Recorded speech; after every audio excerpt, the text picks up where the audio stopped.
Gereja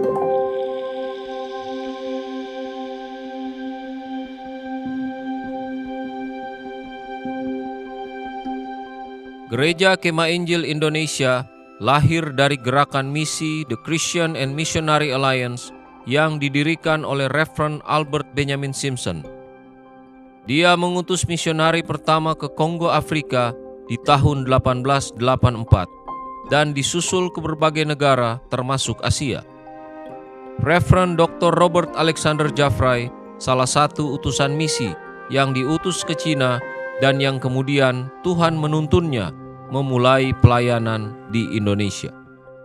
10 Februari 1928, misionaris dari Christian and Missionary Alliance, Dr. Robert Alexander Jaffray menginjakan kaki di Balikpapan dan mulai melakukan pekabaran Injil sampai ke Samarinda. Beliau kembali lagi ke Cina setelah pelayanan ini dan mempersiapkan pengutusan Injil ke Indonesia atau Hindia Belanda. 1929, Dr. Robert Alexander Jaffray dan Dr. Leland Wang membentuk lembaga misi bernama Chinese Foreign Mission Union atau Persekutuan Utusan Injil Tionghoa untuk membantu Dr. Jaffray mewujudkan misi pekabaran Injil di Indonesia. 1 Juli 1929, rombongan pertama utusan CMA datang ke Indonesia.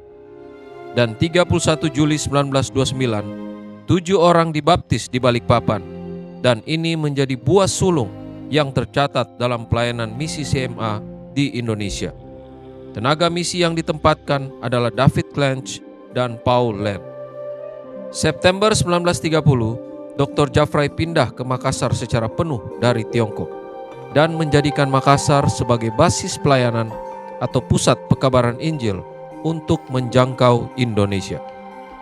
Oktober 1930, edisi perdana majalah Kalam Hidup terbit di Makassar, yang kemudian menjadi cikal bakal berdirinya penerbitan Kalam Hidup, yang mencetak bahan khotbah dan bahan pelajaran Alkitab. Yang kemudian pada tahun 1958, penerbit Kalam Hidup pindah ke Bandung. Januari 1932, dimulai kelas perdana Sekolah Alkitab Makassar untuk mempersiapkan hamba Tuhan nasional menjadi utusan Injil ke seluruh Indonesia. Yang kemudian pada tahun 1958, Sekolah Alkitab Makassar berubah nama menjadi Jaffray Bible College dan tahun 1966 menjadi Sekolah Tinggi Teologi Jaffray sampai sekarang. 15 Mei 1932, Gereja Kemah Injil pertama dibentuk di Jalan Gunung Merapi, Makassar, yang ditandai dengan ibadah perdana dengan gembala sidang pertama, Pendeta David Clench. 1942 sampai 1945, Dr. Robert Alexander Jaffray ditawan oleh penjajah Jepang dan wafat di kamp tawanan Jepang di Tanah Toraja 29 Juli 1945. 1949 sampai 1965 mulai terbentuk organisasi Kemah Injil pertama kali bernama KINGMI atau Kemah Injil Gereja Masehi Indonesia yang berpusat di wilayah-wilayah hasil pekabaran Injil. KINGMI Kalimantan Barat 1949 di Balai Sepuak, KINGMI Kalimantan Timur 1952 di Longbia, KINGMI Indonesia Timur 1956 di Makassar, KINGMI Irian Jaya 1963 di Kota Baru, Jayapura, KINGMI Jawa Sumatera 1965 di Jakarta. 11 sampai 18 Februari 1965, KINGMI dari berbagai wilayah membentuk KINGMI Persekutuan di Makassar dan ikut bergabung dari gereja yang serumpun, yaitu semua lulusan Sekolah Alkitab Makassar, Gereja Kibait Toraja, Gereja Bahtera Injil Sulawesi Utara, Gereja Zending Kristen Indonesia yang kemudian bergabung menjadi KINGMI Jawa Sumatera, Menara Injil Gereja Kristen Indonesia tahun 1948 bergabung ke KINGMIT, Gereja Sinar Injil di Bali tahun 1949 bergabung ke KINGMIT, Gereja Masehi Alor tahun 1952 bergabung ke KINGMIT, Kemah Injil Gereja Protestan Indonesia di Bandung tahun 1960 bergabung ke Kingmi Jawa Sumatera.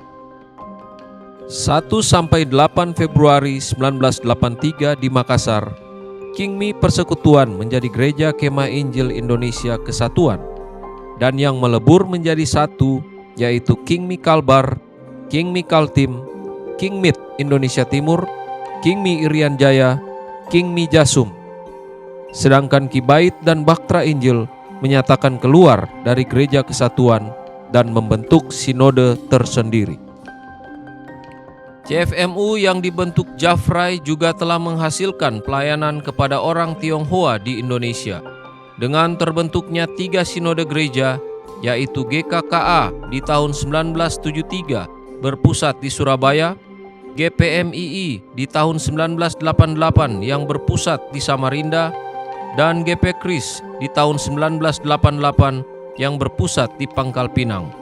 Hubungan antara GKII dengan Sinode Kibait dan Baktra Injil dan Sinode Gereja ex-CFMU sampai hari ini berjalan dengan baik. 1984, GKII adalah Gereja Kesatuan sah sebagai badan hukum yang diaktakan dalam akta notaris pada tanggal 11 Juli 1984. di mana seluruh Kingmi yang ada di wilayah-wilayah menjadi Gereja Kemah Injil Indonesia Kesatuan. Karakteristik GKII adalah sentralitas akan Yesus Kristus dan ketaatan kepada misi sedunia.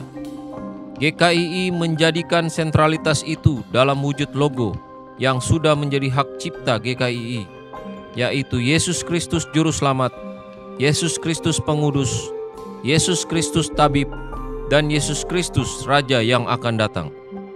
Dengan kehidupan yang akrab bersama Kristus, GKII berkomitmen terus melakukan dengan setia tugas misi sampai kedatangannya yang kedua kali.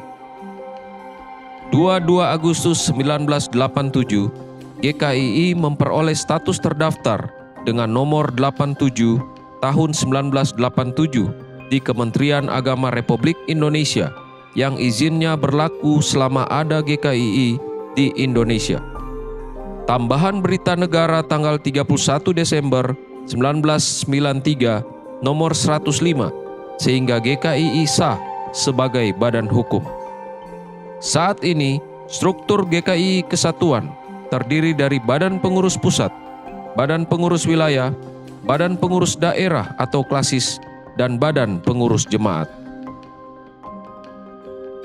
1991 sampai 2021, wilayah-wilayah bertambah menjadi 13 wilayah pelayanan dengan wilayah yang ditambah: wilayah Sulawesi Utara 1991, wilayah Kaltengsel 2001, wilayah Bali Nusra 2021, wilayah Papua menjadi Papua Sinode Wilayah 1, 2, dan 3 2006, wilayah Kalimantan Utara 2011, wilayah 2 Kalimantan Barat 2016, wilayah 4 Papua 2021, wilayah Jawa 2021. 2022, data statistik terakhir dari GKII, ada 14 wilayah pelayanan dengan 125 daerah atau klasis, gereja lokal mandiri dan pos PI atau pos PU berjumlah 2.693 dan anggota jemaat keseluruhan 543.412 jiwa yang terdiri dari jumlah baptis 444.754 jiwa dan yang belum baptis 98.658 jiwa. GKII juga memiliki 12 sekolah tinggi teologia dan 21 STP atau SMTA teologi dengan jumlah pendeta, vikaris, dan evangelis sebanyak 5.015 pekerja. GKII saat ini telah menjadi gereja misioner dan tersebar di seluruh Indonesia mulai dari Papua sampai Sumatera. GKII telah pernah mengutus utusan Injil ke Suriname dan saat ini ada utusan misi ke Hong Kong, Taiwan, dan pelayanan kepada orang Burma. GKII terus akan menjadi gereja yang bermisi. Namun pada saat yang sama, GKII terus membangun gereja lokal yang sehat dalam pertumbuhan, bertambah dalam keluasan pelayanan, dan berdampak bagi warga masyarakat di mana gereja itu ada. Hanya gereja yang sehat yang akan dapat bermisi dengan baik. Hanya gereja yang menjadikan Kristus sentral dalam pelayanan akan mampu menjadi gereja misioner yang efektif. Jayalah Kristus, jayalah GKII.